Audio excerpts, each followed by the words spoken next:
విద్యారంగానికి బడ్జెట్లో 30% నిధులు కేటాయించాలని, విద్యార్థులు ఎదుర్కొంటున్న సమస్యలను వెంటనే పరిష్కరించాలని డిమాండ్ చేస్తూ భారత విద్యార్థి ఫెడరేషన్ ఎస్ఎఫ్ఐ కరీంనగర్ జిల్లా కమిటీ ఆధ్వర్యంలో కలెక్టరేట్ గేటు ముందు వినూత్న నిరసన కార్యక్రమం నిర్వహించారు. ఈ సందర్భంగా విద్యార్థులు నినాదాలు చేస్తూ ప్రభుత్వ విద్యా విధానాలపై తమ ఆందోళన వ్యక్తం చేశారు. ఈ కార్యక్రమంలో ఎస్ఎఫ్ఐ జిల్లా అధ్యక్షుడు కాంపెల్లి అరవింద్ మాట్లాడుతూ దేశ అభివృద్ధికి విద్యారంగం కీలకమని అన్నారు. అయితే కేంద్ర మరియు రాష్ట్ర ప్రభుత్వాలు విద్యారంగాన్ని నిర్లక్ష్యం చేస్తున్నాయని విమర్శించారు. బడ్జెట్లో విద్యారంగానికి కనీసం 30% నిధులు కేటాయించాలని, ప్రభుత్వ విద్యా సంస్థలను బలోపేతం చేయాలని డిమాండ్ చేశారు. ప్రభుత్వ పాఠశాలలు, కళాశాలలో మౌలిక సదుపాయాలు మెరుగుపరచాలని, ఖాళీగా ఉన్న ఉపాధ్యాయ పోస్టులను వెంటనే భర్తీ చేయాలని, విద్యార్థులకు నాణ్యమైన విద్య అందేలా చర్యలు తీసుకోవాలని ఆయన కోరారు. అలాగే ఫీజుల భారంతో ఇబ్బందులు పడుతున్న విద్యార్థులకు ఉపశమనం కల్పించాలని తెలిపారు. ఈ నిరసన కార్యక్రమంలో ఎస్ఎఫ్ఐ నాయకులు, కార్యకర్తలు మరియు విద్యార్థులు పెద్ద సంఖ్యలో పాల్గొన్నారు. ప్రభుత్వాలు విద్యార్థుల సమస్యలను పరిష్కరించకపోతే భవిష్యత్తులో మరింత ఉధృతంగా ఆందోళనలు చేపడతామని ఎస్ఎఫ్ఐ నాయకులు హెచ్చరించారు.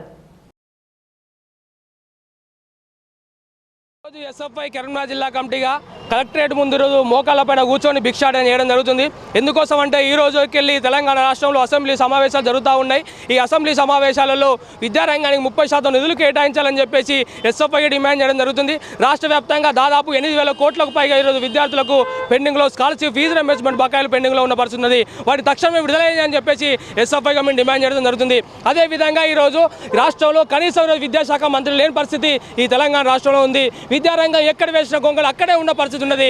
విద్యాశాఖను ఈరోజు తన రేవంత్ రెడ్డి తన గుప్పట్లో పెట్టుకుని విద్యారంగాన్ని పూర్తిగా నిర్వీర్యం చేసే కుట్ర ఈ రాష్ట్రంలో చేస్తున్నాడు. కాబట్టి తక్షణమే విద్యాశాఖ మంత్రిని కేటాయించాలని చెప్పేసి ఎస్ఎఫ్ఐ డిమాండ్ చేస్తున్నాం. అదేవిధంగా విద్యా సంస్థలలో ఎన్నికలు నిర్వహించాలని చెప్పేసి ఎస్ఎఫ్ఐగా డిమాండ్ చేయడం జరుగుతుంది. ఎందుకోసం అంటే ఎన్నికలు ఉండడం వల్ల విద్యార్థులు రాజకీయ అవగాహన ఉంటుంది. విద్యార్థులు భవిష్యత్తు రాజకీయాలపైన అవగాహన చేసుకునే లక్షణాలు ఉంటాయి. ఈరోజు ఎస్ఎఫ్ఐ ఆధ్వర్యంలో భిక్ష నిర్వహించడం జరిగింది. విద్యార్థులు రోడ్ల మీదకి వచ్చి అడుక్కునే పరిస్థితి రేవంత్ రెడ్డి ప్రభుత్వం తీసుకొచ్చింది. ఈరోజు స్కాలర్షిప్ రిలీజ్ చేయట్లేదు, ఫీజు రింబర్స్మెంట్ చేయట్లేదు. ఈరోజు బడ్జెట్లో కనీసం కేటాయించలేని పరిస్థితి రాష్ట్రంలో ఉన్నది. ఈరోజు ఎస్ఎఫ్ఐగా డిమాండ్ చేస్తున్నారు, బడ్జెట్లో విద్యారంగానికి తగిన ప్రాధాన్యత ఇవ్వాలి, 30% నిధులు కేటాయించాలి, విద్యా సంస్థలలో ఎన్నికలు నిర్వహించాలి. విద్యారంగాన్ని కాపాడుతున్న పరిస్థితి బాధ్యత ఖచ్చితంగా విద్యార్థులపై ఉంది. రాష్ట్ర ప్రభుత్వం విద్యార్థులపై స్పందించకుండా ఈరోజు నిమ్మకు నీరెత్తినట్టు వ్యవహరిస్తే ఖచ్చితంగా విద్యార్థులకు రేవంత్ రెడ్డి ప్రభుత్వం పైన తిరగబడి ఏదైతే కేసీఆర్ ప్రభుత్వాన్ని బొందబెట్టామో అదే మాదిరిగా ఈరోజు రేవంత్ రెడ్డి ప్రభుత్వాన్ని కూడా అంధకారంలోకే ప్రయత్నం ఈ విద్యార్థులు చేస్తారని సందర్భంగా హెచ్చరిస్తున్నారు.